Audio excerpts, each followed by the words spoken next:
Iran, America ಮತ್ತು Israel ಯುದ್ಧ ಬಹುಶಃ ಇದು ಇಡೀ ಪ್ರಪಂಚಕ್ಕೆ ಒಂದು ಆಪತ್ತು ತರುವಂಥ ಕೆಲಸ ಆಗಿದೆ ಮತ್ತು ಇದರಿಂದ ಬಹಳಷ್ಟು ಹಾನಿ ಕೂಡ ಆಗಿದೆ. ಈ ಯುದ್ಧ ಯಾಕೆ ಪ್ರಾರಂಭ ಆಯಿತು ಅಂತ ಕೇಳಿದರೆ ಬಹುಶಃ ಬಲವಾದ ಕಾರಣ ಇಲ್ಲ.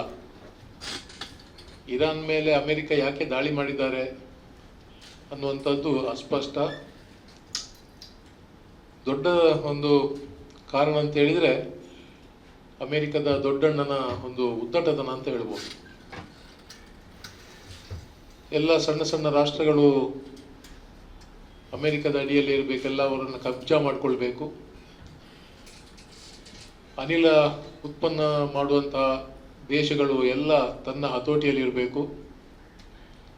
ಇಡೀ ಪ್ರಪಂಚವನ್ನೇ ಗೆಲ್ಲಬೇಕು ಅನ್ನುವಂಥ ಒಂದು ದುರುದ್ದೇಶದಿಂದ ಬಹುಶಃ ಟ್ರಂಪ್ ಅವರ ಈ ಉದ್ದಟತನ ಈ ಯುದ್ಧಕ್ಕೆ ಕಾರಣ ಅಂತ ನಾವು ಬಲವಾಗಿ ನಂಬಿರುವಂಥದ್ದು. ಬಹುಶಃ ಇದರಿಂದಾಗಿ ಇವತ್ತು ಇಡೀ ಪ್ರಪಂಚಕ್ಕೆ ಬಹಳಷ್ಟು ದೊಡ್ಡ ಗಂಡಾಂತರ ಬಂದಿದೆ. ಅನಿಲ ಉತ್ಪತ್ತಿ ಮಾಡುವಂಥ ಎಲ್ಲ ದೇಶಗಳು ಕೂಡ ಇವತ್ತು ಅನಿಲ ಸ್ಥಗಿತಗೊಳ್ಳುವಂಥ ಕೆಲಸ, ಅನಿಲ ಸ್ಥಾವರಗಳಿಗೆ ಪರಸ್ಪರ ಬಾಂಬ್ ಹಾಕ್ಕೊಳ್ತಾ ಇದರ ಅಭಾವ, ಕೊರತೆ ಉಂಟಾಗಿದೆ. ಭಾರತ ದೇಶದಲ್ಲಿ ಕೂಡ ಬಹಳಷ್ಟು ಕೊರತೆಯನ್ನು ನಾವು ಕಾಣ್ತಾ ಇದ್ದೇವೆ. ಯುದ್ಧ ಪ್ರಾರಂಭ ಆಗುವುದಕ್ಕೆ ಮೊದಲೇ ಸಿಲಿಂಡರ್ ಬೆಲೆ 60 ರೂಪಾಯಿ ಜಾಸ್ತಿ ಆಗಿದೆ. ಸಿಲಿಂಡರ್ ಬೆಲೆ 60 ರೂಪಾಯಿ ಜಾಸ್ತಿ ಆಗಿದ್ದ ಬಗ್ಗೆ ಯಾರೂ ಕೂಡ ಮಾತನಾಡಿಲ್ಲ.